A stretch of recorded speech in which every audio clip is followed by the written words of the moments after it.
After 5 years of disappointment and 4 straight losing seasons, Florida State finally got over the hump and bounced back with their winning ways, going 10-3 in 2022 with a top 11 finish. Now the Seminoles are loaded with talent in 2023 and they have their sights set on the college football playoff. The question is, can they get there? So welcome back to the Gridiron Expert, guys. We're so glad you could join us today, ready to break down the Florida State Seminoles. As always, please continue to like, comment, subscribe, share our videos, and of course, check out everything down in the description below, including our expert picks over on our website, thegridironexpert.com. Guys, you don't want to miss out on those picks. Some of the best college football and NFL spread picks in the country, beating out 80% of the national handicappers each of the last 5 years. And we're offering these picks at one of the lowest prices in the country, and we can guarantee you a winning record. We can guarantee that you will leave with money in your pocket, and we can guarantee you we'll give you the best customer service that any handicapper in the world will give you. That's the Gridiron Guarantee. Go check it out. The full year-long subscription. Sign up today.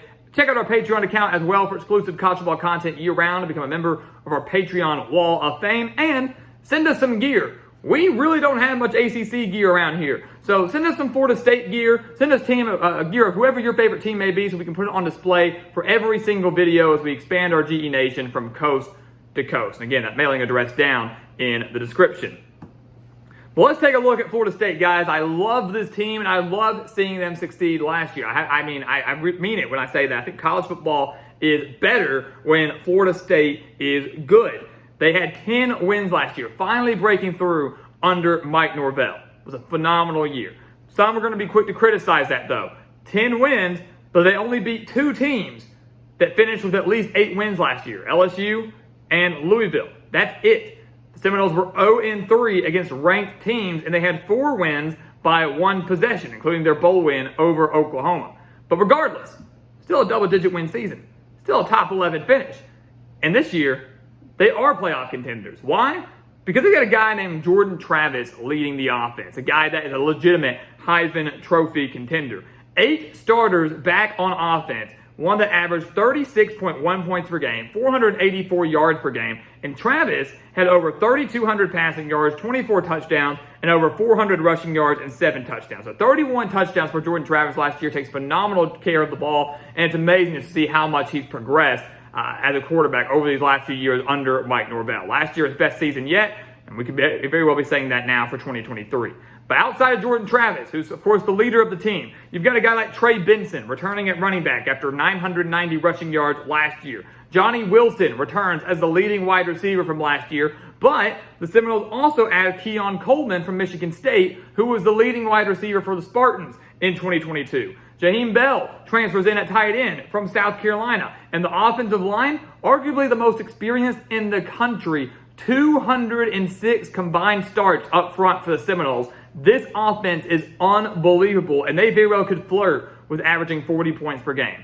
It's going to be a force to be reckoned with, no doubt about it. Defensively, they're no different. Loaded. 9 starters are back after giving up to 20.6 points per game. The rushing defense does need to improve. Seminoles allowed 156 rushing yards per game last year, but they only gave up 165 through the air. The secondary was good, guys.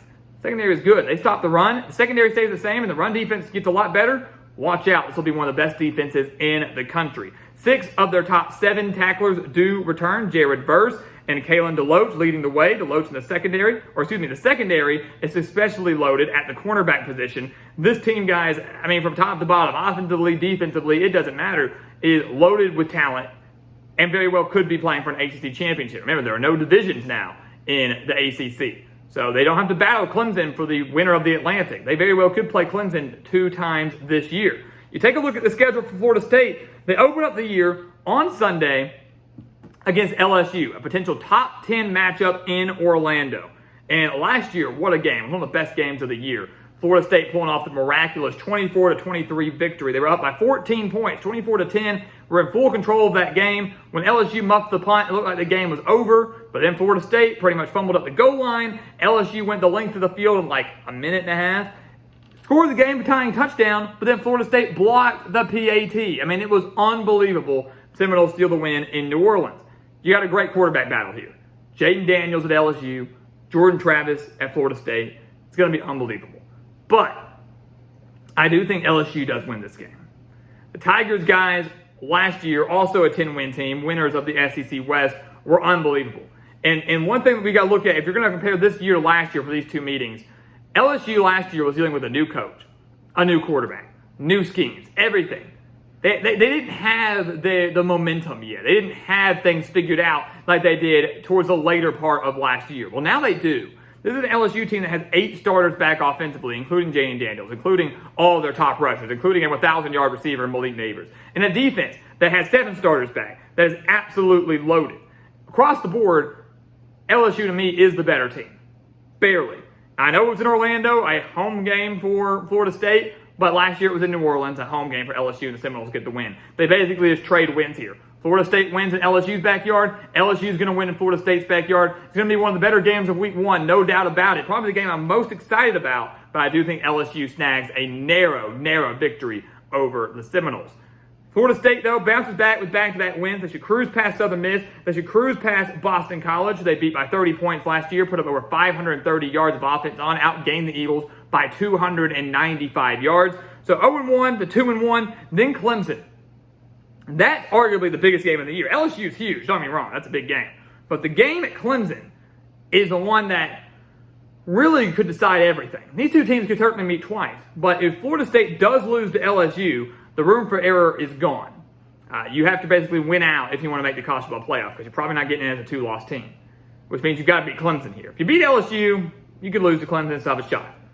But the game at Clemson, huge. I got to go with the Tigers here, though, guys. Got to go with the Tigers. And here's why. Clemson right now, they own Florida State. Florida State has lost 7 straight games to the Tigers, including a 34-28 loss last year, where many would say, oh, that game was close. Not really. Clemson was winning that game by 20 points. They were winning 34-14 in the fourth quarter before a couple touchdowns made Florida State, made it interesting in those final 2 minutes, but Clemson recovered the onside into the game. Clemson, guys, now, you think about last year. Clemson last year was not a bad team. But we all know how bad the offense was under DJ Uiagalelei. And they still beat Florida State, and we're still winning by 20 points. Now, that Clemson defense is even better than they were last year. One of the best defenses in the country now, especially up front on that defensive line. They have Cade Klubnik in at quarterback, who's way better than DJ Uiagalelei. Will Shipley returns at running back. Antonio Williams returns at wide receiver. Garrett Riley comes in as offensive coordinator. That should drastically improve this offense. And on top of all of that, the game is in Death Valley. The game is in Death Valley, where Clemson is 91-14 in 15 years under Dabo Swinney, and they've lost just 1 game at home the last 5 years, and that actually happened to be last year in the season finale against South Carolina. So all things considered, guys, Clemson to me still owns the edge over Florida State. To me, they are still the kings of the ACC until proven otherwise, and I think the Seminoles drop this game on the road. It's close, but I don't think they have enough to beat Clemson yet, especially with as good as Clemson defensively is going to be, and as much as they're going to prove offensively. One of the games of the year, Florida State falls, and they're 2-2 heading into the bye week. Many people are going to freak out and go 2-2. They're not living up to the hype. This is terrible. Look at who your 2 losses are against. Your 2 losses are against LSU and Clemson, who are probably top 10 teams for the entirety of the year. It's not a bad look. So Florida State's not going to topple out of the rankings or anything like that. After that, after the bye week, the schedule lightens up. I mean, good Lord. They'll win their next 3 games. I can tell you that, just like that. They should cruise past Virginia Tech, a team that is struggling a little bit under Brent Price. There's a lot of questions on both sides of the ball, and they're at home. They get to host Syracuse, and they'll cruise past the Orange. They won by 35 points last year. I don't think it's as bad of a mark. I don't think they win by 35 points, but they win by double digits. And they'll cruise past Duke. Florida State, they never lost to Duke. Haven't lost to Duke. They don't play each other very often, but they haven't lost. And the Blue Devils, while they return 18 starters, are going to be great on offense. Defense was much better than people thought under Mike Elko. They're not going to have enough to come into Tallahassee and get the win. So that's one thing that Florida State does benefit from is, if you look at those first 4 games, only one of them is a true home game. Coming out of the bye week, they get 3 straight home games, and they should win every single one of them. And I think they win every single one of them by double digits. So just like that, 2-2 to 5-2, then back-to-back road games at Wake Forest and at Pittsburgh.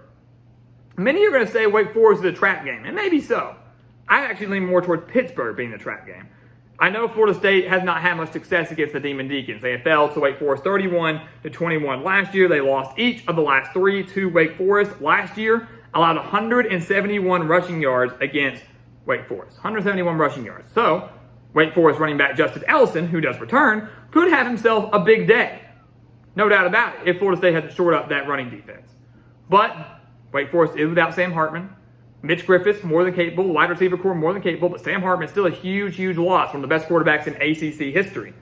And I look at this across the board. Wake Forest defensively allowed 270 passing yards per game last year. The secondary improves a little bit. But now you're facing off against a veteran quarterback in Jordan Travis. We mentioned Johnny Wilson. We mentioned Keon Copeland. We mentioned Jaheim Bell. I don't know many teams are going to be able to stop this passing attack. And Wake Forest, to me, with as bad as the secondary was last year, surely isn't one of them. So Florida State snaps their 3-game losing skid to Wake Forest. They get the win over the Demon Deacons. Then they play Pittsburgh to kick off the month of November. And some would say this is a trap game, too. It's going to be cold. Pittsburgh, not necessarily an easy place to play. It's right before the game against Miami. Maybe it's a look-ahead spot. But I'm not going to go there. I'm going to give Florida State this win, too. I really like them over the Panthers here. I mean, again, it is a trap game. Pittsburgh and Pat Narduzzi are always tough, and it feels like every year they're bound to pull off one massive upset that shakes up the college football world, or at least the ACC. But you look at Pittsburgh. They're coming off a road game at Notre Dame. So they're going to kind of be beat up. Maybe a Notre Dame hangover if they lose, or they're riding the high, and it's a great letdown spot if they upset the Fighting Irish. Either way, Pittsburgh's in a bad spot to me, almost in a worse spot than Florida State. I still have a lot of faith in Florida State's defense, too. Pittsburgh's offense, some say, can be better than it was last year, but it depends on if Phil Jurkovec can stay healthy, depends on if they can get the run game running, because Iriel Abanikanda is gone. So a lot of questions there on offense for Pittsburgh. Defensively, always strong. Florida State can match that. And if you're looking at a team that owns the offensive edge, it's the Seminoles by a landslide. Defensively, they're about even, could give the edge to Florida State. Really, the only thing that I feel confident in Pittsburgh owning the edge in is home field advantage, and there's no doubt in my mind that Florida State can overcome that. So they overcome the road woes. They beat Pittsburgh. I think they beat Miami pretty convincingly, too. Miami, I know, has 19 starters back and should be a lot better under Mario Cristobal, but they won 45-3 last year. Florida State beat the Hurricanes 45-3 and held the Hurricanes to 188 yards of offense. That's it. There's not going to be a 42-point swing in the span of 1 year now with the game in Tallahassee. It's just not happening. I think Miami does take a big step forward. I think they're going bowling. I think they're going to be a much more competitive team. I don't think it's a 42-point game this year, not by any means. But Florida State, across the board, is the better team in every single aspect of this game. And at this point, still is in the hunt for an ACC championship. Miami may not be. Rivalry game, people get up for it. Florida State gets up for it. And I think they actually still win by double digits. They beat Miami. They beat North Alabama. No worries there. Then they go on the road to Florida. Some say this is another trap game as well. I'm going to say no, it is not. This Florida State defense against a Florida offense that has a million questions and really the only strength is running the ball, I'm not buying it. All Florida State has to do in this game is stop the run, and they're good. I feel confident in that. I don't have faith in Graham Mertz or whoever's under center from Florida coming in here and torching this Florida State secondary. Just don't see it happening. So if Florida State stops the run, it's going to force Florida to pass. They're not going to be able to do it. Florida's defense could be pretty strong, but at this point in the year, you have to wonder where Florida's motivation will be. If they are not going bowling, if Florida has, less than 5 wins in this game, there's no motivation other than just trying to play spoiler for their rival, trying to snag a little bit of pride in the season finale. Florida State's going to have a lot more to play for in this season finale, no doubt about it. They are the better team on both sides of the ball, no doubt about it. They won 45-38 last year with a really close, fun game. This year, I don't think it's as close. I think the Seminoles win by at least 10 points, and with that, end the year at 10-2, ending the year, I should add, on an 8-game winning streak. So again, guys, this Florida State team is unreal. I love them. I love what I saw last year. I love what I'm seeing this year. The 2 biggest games in their schedule, LSU and Clemson. If Florida State finds a way to win one of them, that means they will be put in the ACC championship game with 1 loss. It means 1 win there puts them in the college football playoff. This team is there.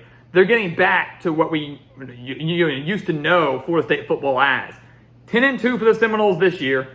1 conference loss should be enough to get them into the ACC championship game with a rematch probably against Clemson.